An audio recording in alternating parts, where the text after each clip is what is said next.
Farm loan waivers have started hitting headlines day after day, so we decided to check out how much is the money involved, who gains and who pays. Now, obviously, the first states which have brought this to the headlines are the states of Madhya Pradesh. After the elections, the Congress government has announced a farm loan waiver, followed by the Congress government in Chhattisgarh, followed by the Congress government in Rajasthan. But it's not Congress. This was in fashion over the past 2 years when the previous BJP governments came to power. It was announced in the state of Uttar Pradesh 3 years ago and Maharashtra, as well as by Karnataka and Telangana, when those states saw elections and new governments coming to power. And now, of course, the Congress President Rahul Gandhi has put it on the national map by saying that he wants nationally all farm loans waived. He's confronting the Prime Minister. Chances are that it will be the Congress party's leading manifesto challenge when it fights the Lok Sabha polls. So it's time we understood everything about farm loans. First of all, let's understand who pays. See, it's the bank which cancels the loan, but it is not the bank which pays the bill. The bank totals all the loans it has cancelled and goes to the government and asks the government to pay the money. Why is that? Because banks don't have money. They have only depositors' money, your money and my money. So if the farmer doesn't pay, the bank can't tell us depositors, sorry, your money has been given to the farmer, he's not returning it. They can't do that. What they do is that they total it up and take it from the government. So what is the government's burden is what we have to calculate. What is our burden as taxpayers? The past calculations that have been made is the agricultural sector totally gets loans worth 10.5 lakh crore from commercial banks. That number is available to us from the Reserve Bank. But this 10.5 lakh crore includes term loans, that is land development loans, loans for putting up fences, leveling the land development loans, as well as crop loans. Development loans are usually 3 to 5 year loans, whereas crop loans are 18-month loans. In the past, when loan waivers were announced, only the crop loans have been cancelled.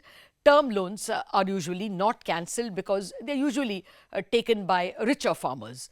We must also remember that it is not just commercial banks which give crop loans of 18 months. Crop loans are also given by cooperatives, in fact, largely by state cooperative banks, as well by MFIs, microfinance institutions, and NBFCs. Now, no government can excuse all these loans. Even the data will not be available, how much of it is consumption loan, marriage loan, and how much of it is farm loan. So, in the previous years, the government stuck to only waiving loans given by commercial banks for crop loans, that is 18-month loans. Now, if we make a rough calculation, if 10.5 lakh crore is commercial banks, let us assume that all the others put together have another 10 lakh crore exposure, 25% of that is crop loan, so that will still work out to about 4 to 5 lakh crore. That could be the bill.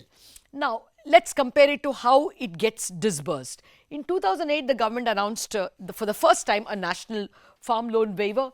It took 3 years for the people to actually get the money because the bankers have to make a note as to who took it as a farm loan, who took it for a consumption loan, who took it, for other purposes, a property loan. And by the time they do all the homework and go to the government, take the money and give it, it takes a good 3 years. In fact, in 2008, the original estimate was 72,000 crore. But when they found a lot of farmers were not eligible because they had larger land than was, than came within the category, so many farmers lost out, and only 53,000 crores were actually cancelled by the banks in terms of farm loans. The inherent unfairness of this is that nationally you can have only one measure. So therefore you take the land size.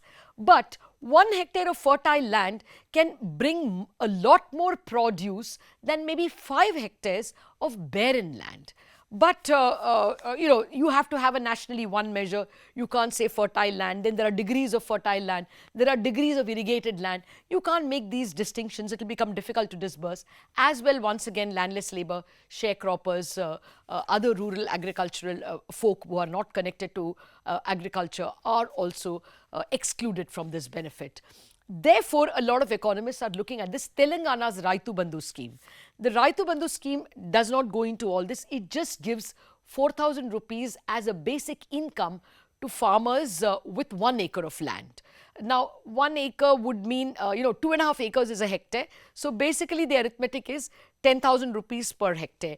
Now, economist Ashok Gulati says that the total amount of cropped area in India is about 200 million hectares. So if you work with this 10,000 rupees per hectare, the total bill would come to 2 lakh crore. Now he says again, there are rich farmers and poor farmers. So let's look at all the money that goes to the farming community. They get cheap power in many states. They are not billed at all. It's free power, like in Punjab. Also, they get fertilizer subsidies. Fertilizer subsidy bill is about 70,000 crore. Let us assume the power bill also is about 1 lakh crore. If you add all that, actually 4 lakh crore of subsidy can be given in the form of a basic income. That's Ashok Gulati's view. Now, that's not been attempted. It's attempted in a small state of Telangana. Can we scale it up nationally, include all the other water subsidy, power subsidy, and give it as an income to every farmer? That's a gigantic experiment. It could be a gigantic bill. It could have a lot of leakages. Only a few Scandinavian countries have attempted a universal basic income. Are we anywhere in that situation? A lot of economists will tell you nowhere. So basically, a farm loan waiver is full of holes, but a basic income is also a very challenging ambition for a country in our state of economic development.